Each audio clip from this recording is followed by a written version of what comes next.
this will be a juicer of a video. A lot of time has been put into this. Arrow, can you tell us how long you worked on this video? Probably the longest on this whole channel, I assume.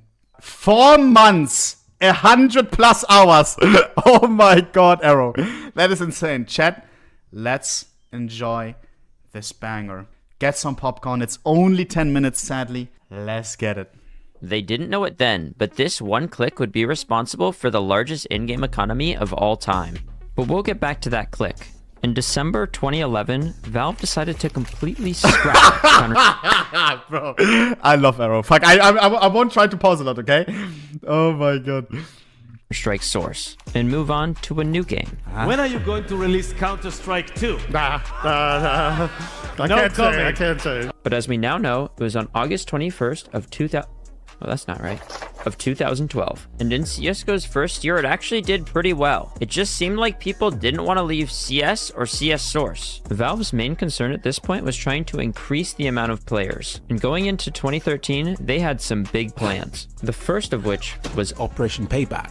This added the Operation Payback coin, the first item ever added to CSGO. Valve already knew from Dota 2 and TF2 how important an in-game economy was. So Valve... Chat, we still have to do at one point a TF2 case opening, bro. I kind of want to go into different games and just, I don't know, ball out in some of the other games. It could be fun, I think. Valve, of course, wanted to add some items for players to buy, but they didn't know what it should be. We could make weapon skins, character customization, new weapons, or we could just do cosmetic mesh changes to existing weapons. Whatever it was that we decided to ship, we needed to create a lot of items in order to fill out the economy. They fumbled through ideas like agent skins and new weapons, but decided those were too risky. I guess they changed their mind. They also heavily considered weapon mod changes. We customized the heck out of the AK-47. But in the end, decided to go with weapon skins. And that brings us back to this clip. Okay, it says the arms deal update brought to you by NIP. Alright, that's it. Okay, legendary. Congrats, guys. And that came with 10 collections, 2 cases, stat tracks, trade-ups, a pattern-based system, a float-based system, 7 different item rarities, knives for God's sakes. The new economy automatically increased player count and knives were even too successful. We were watching the price of them just keep rising on the marketplace, which was really scary because we have a cap on the marketplace. And so people end up doing things like taking their knives and trying to sell them on eBay, and they get scammed all the time. The economy... Bro, there's still people trying to sell skins on eBay. I'm not even kidding. I'd assume that it's 99% scammers, though.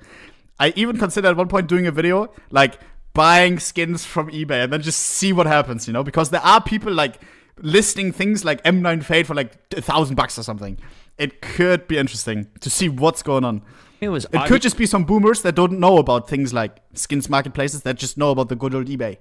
Obviously keeping people hooked. But what also really helped was Operation Bravo dropping 19 days after Payback ended, which included new maps, a new case, a new collection, and it was so successful it even got extended. But 2013 wasn't over yet. DreamHack used to be like a medium tournament. It was like maybe you won in the build-up to the big tournament. Now this is the major. And after a tough tournament, it was down to NIP versus Fnatic. To do is just wait and buy time, and there it is.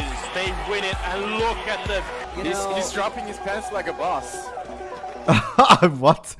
Anyways, DreamHack came with a brand new variation of skin called the Souvenir. This is also when stickers were first added into the game, and I'll talk a little bit more about those later. They're gonna become very expensive. 2013 ended with an average of 46,000 people playing. This was a massive year for CSGO, but it would be nothing in comparison to 2014. Starting with the release of the first new weapon, the CZ75, which also came alongside the Weapon Case 3, which was a case that only included pistol skins. There were 3 operations this year. Phoenix had no new content except for a case, which made it an incredibly boring operation. But Operation Breakout did not make the same mistake. There were 6... I want an operation, man.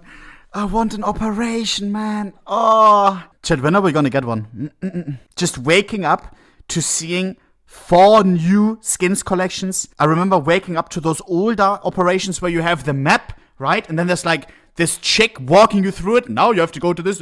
Oh my god, man. Please give me like the old operation type, not the new battle pass type stuff, please.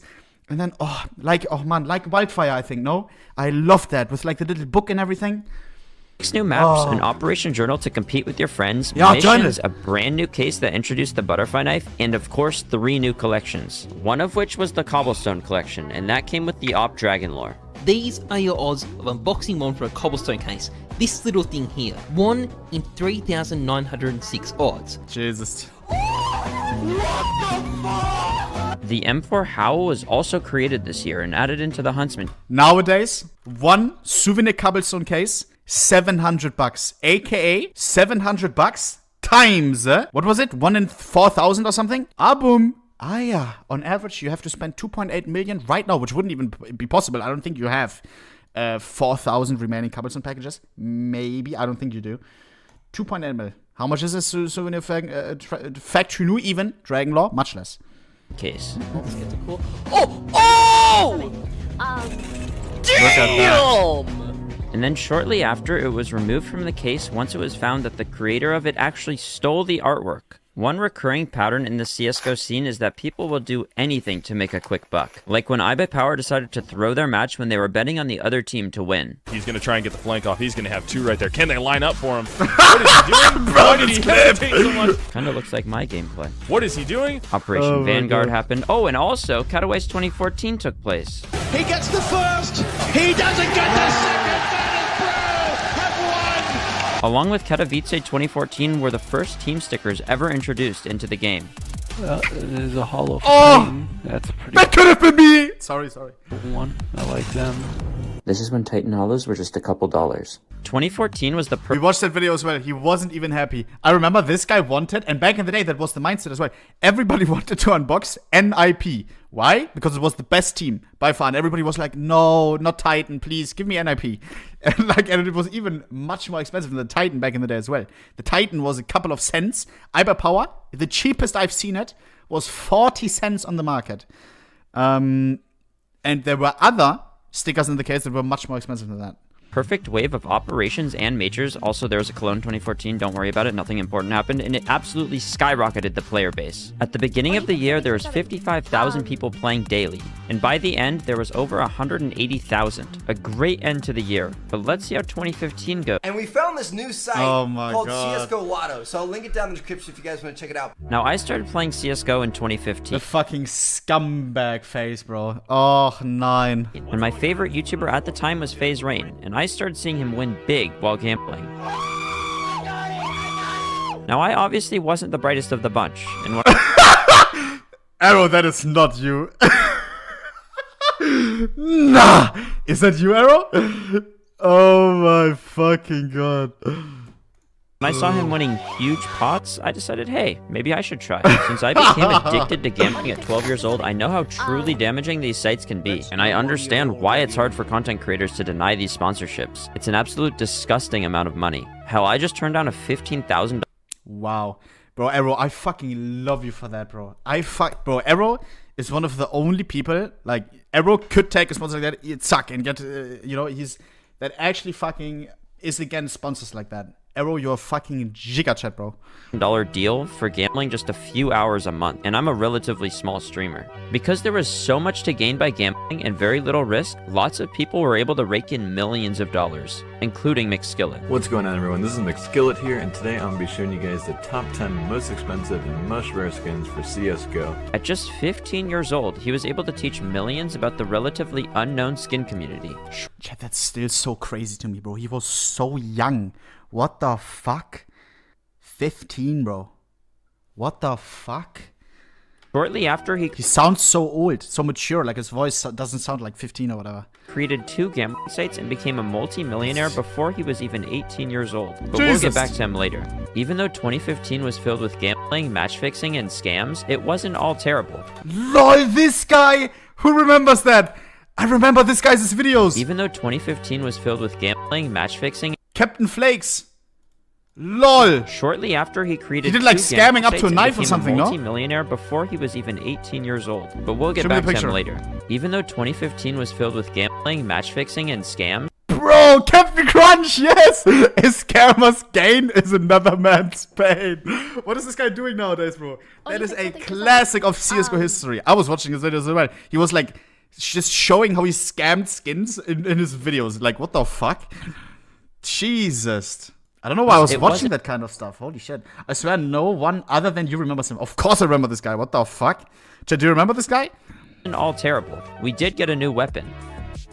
You can one-shot somebody with a fucking pistol! Why is that allowed? Okay, never mind. This year was horrible. Let's just move on to the next year. Let's see if 2016 Arrow has anything to say. I don't have anything to say. Typical. Things were looking really good for CSGO. There was an average of over 300,000 people playing. For the first time, we saw a major prize pool of $1 million, and it's estimated that over $2 billion worth of skins were gambled on matches in just 2015 alone. It seemed like...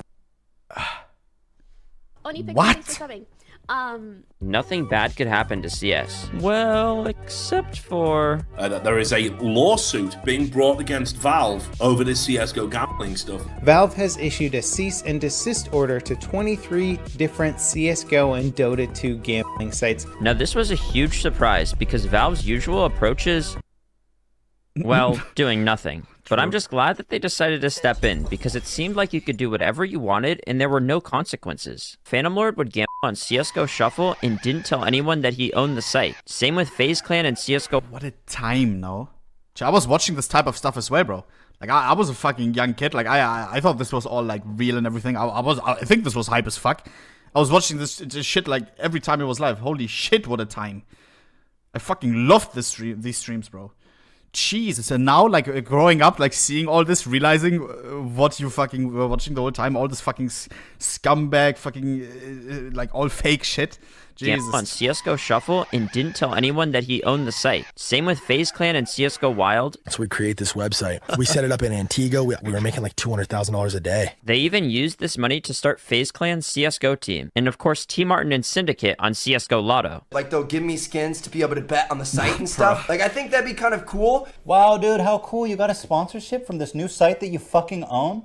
Cooper, I have no idea how I'm gonna record this video, dude. I have no idea. Not the dog, bro. Not the dog. Leave him out of this, man. He's not a scammer. You're the scammer, buddy. Yeah, how am I gonna record this video, dude?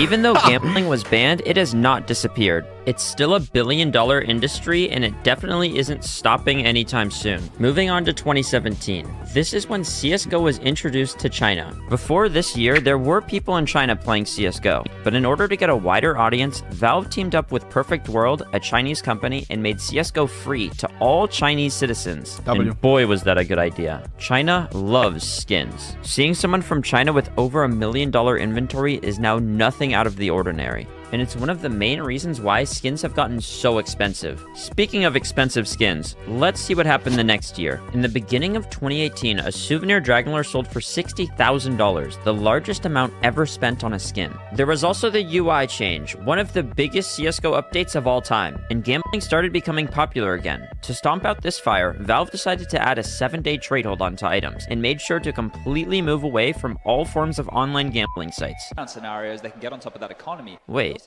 London? Cato 19? Berlin? This is every major. They're all sponsored by gambling sites. Now, I'm not one for conspiracy theories, but this is almost too perfect. Now moving on to something more serious. If you want to skip to 2019, I completely understand. A wrong-way driver reportedly speeding on the 805 has just crashed. I remember exactly where I was when I heard the news about McSkillet. And why it shook me so hard is because I looked up to him, and he was the reason why I started to play CSGO in the first place. If you don't know, McSkillet was struggling with his mental health, and his parents even wanted him to be taken to the hospital for a 5150. And unfortunately, before he was taken to the hospital, he drove his car through his old school, and then down the wrong side of the highway, killing 2 people. Now, I know that it'll mostly be people from the CSGO community watching this, but I just want to say how important I think it is for us to try and look out for each other, even if it just takes a couple seconds to ask how someone's been doing. Anyways, moving on to... How are you doing, chat?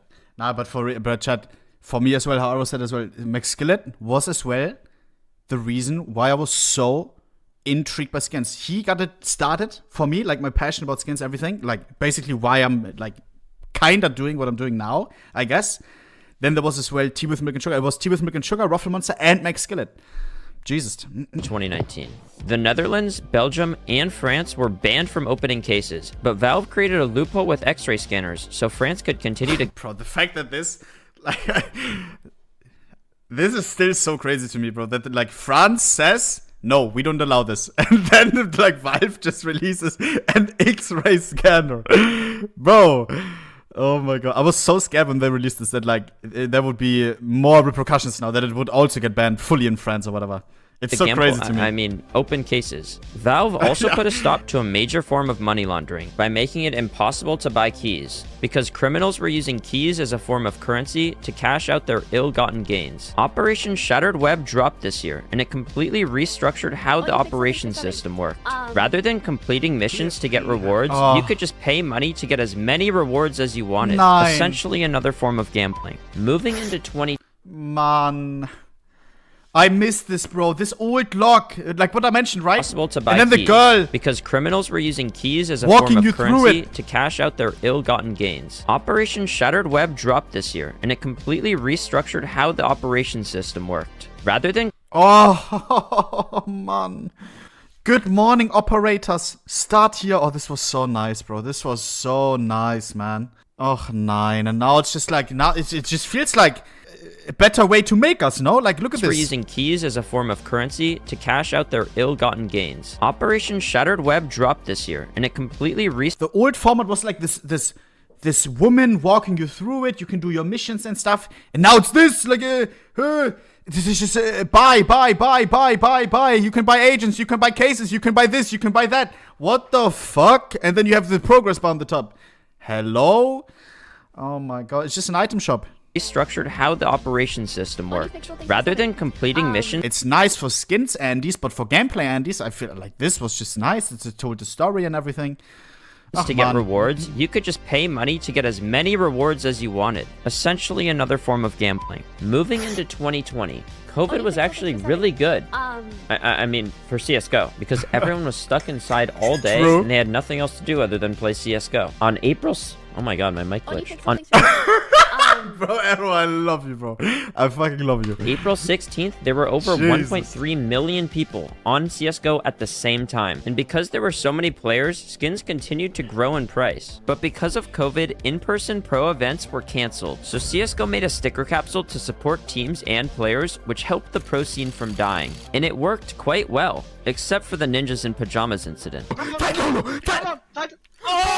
Not that one. I mean the one where NIP kept over $1 million that the players think they should have received from this capsule. But trying to cheat over other people is definitely nothing new in the pro scene. There was also a bug this year that coaches abused, allowing them to see anything that was going on in a match. And because all pro matches were online this year, there was a lot of cheating. Moving on to 2021, Stockholm was the first major after COVID, and it had a $2 million prize pool, and the finals peaked at 3 million viewers. The pro scene was now larger than ever before, and the skin economy grew alongside it. But this massive growth in popularity brought some clueless people that wanted to profit off of it. Now this is where we meet an investor named Lunar. He thought that if he pumped enough money into the game, he would eventually make profit. He bought hundreds of gloves that had no chance of going up in price, and 14 Titan Hollows for $60,000 each. A heavily inflated price because he was stocking up so quickly, but at least he's gonna hold on to them for a while. And he kept like tweeting, like he thinks a lot of himself. You could say, like, tell by the tweets. Received these stickers to keep for many years. I'm very happy. Thanks for the deal. And he bought, like as Arrow showed before, so many of the same gloves. Like, he had, I think, like 50%, 60% of the supply of these gloves, right? And just thought, like, that it somehow would work out short term. Bro, like, what the fuck? Everybody knew that now the price was inflated as fuck. They just bought different types of gloves. Absolutely crazy. And he took crazy L. Crazy. He lost so much money on this, bro. Because then, it's the funniest shit. He bought so many Titan Hollows, right? And then the NFT boom happened. Right? CryptoPunks, everything, everybody was going crazy, bought apes. And then Luna saw that, and he was saying, like, trading 12 Titan Hollows for CryptoPunk, alien CryptoPunk, please message me. Bro, and then he was, like, quick selling his fucking stickers that he paid 60,000 each for to buy fucking NFTs. Bro, he's so bad at investing. Jesus. And 14 Titan Hollows for $60,000 each. A heavily inflated price because he was stocking up so quickly. But at least he's gonna hold on to them for a while, so he might eventually make profit. Actually, he sold them for $40,000 each. Jesus. Now, it should go without saying, but if you're you're gonna invest millions of dollars into something, at least do a little bit of research. Now, since we're already talking about people with too much money, this is a factory new Karambit case hardened pattern 387, and at the end... Did I ever talk to Luna? I want to see what if he had some. I think he had some questions. Let me see. Wait, what is his Twitter name? I can't find it. No, did he delete? ohnepixel, thanks for Nah, I think it's gone. Own Deleted. Oh, come on, man. End of the year, it got a $1.5 million offer, and the owner declined, making it easily the most expensive item in a video game. But don't worry, things are about to get a lot crazier as we sail into 2022. And it all starts off with the Dreams and Nightmares skin contest. I wonder if the number one, the most expensive skin in the game will ever sell. Guy declined 1.5 million. What does it take for him to sell it, bro? Maybe go bankrupt or something. Then he would sell it for sure. 5 mil, 10 mil. That's not gonna happen, bro. That is not gonna happen. Which paid every winner $100,000 for getting their skin into the game, which seems extremely low considering how many cases were opened. There were also a lot of skins stolen this year, including the largest CSGO trading site that lost nearly $1.6 million. But that's nothing in comparison to HFB, a Saudi collector that year was crazy when it came to like hacks. Not exploits. Yeah, basically hacks. It was nuts. And now it's all getting slowly uncovered, right? With the whole thing, with the Steam support, exploit. Jesus. Had over $5 million stolen. Fortunately, he managed to get his inventory back due to Steam support forcibly taking the items out of people's inventories. But sadly, the people who bought the stolen skins lost hundreds of thousands of dollars. There were also people who willfully lost money by applying stickers. Just looking at Katowice 2014 stickers alone, there was over $1 million added onto skins. And it really is surprising how popular CSGO has become. Of course, Valve knew what they were doing and designed a perfect economy to be as addicting as possible, but I doubt even they expected how large it would get. Now finally, 2023. It only just started, so I'm really hoping it doesn't stink. Last week, we hit a new player record and got a brand new case with really, really nice skins. And I bro, Arrow, I love your editing, bro. doubt CSGO will be slowing down anytime soon. Right around the corner is the chat. And again, I think since the release of that video, we broke another record. Yeah, look! It's daily we repeat new records now. Wow, another CSGO high speed. An hour ago, 1 hour ago. Lul, on a Sunday, usually on Saturday you break records. Because that's when most people play. That is insane, bro. Look, all-time peak. 18 minutes ago updated. That is insane. We just beat it again. That is because you started streaming. Hey, CSGO, thank me later. It is what it is. The Paris major and an operation, so I'm expecting a lot of new people to join. Yep. But I guess we'll just have to wait and see. Okay, bye-bye. Let me know if you want more videos like this. ohnepixel, thanks for subbing. Wow. What a fucking video, bro. Leave Arrow some love, bro. Some love.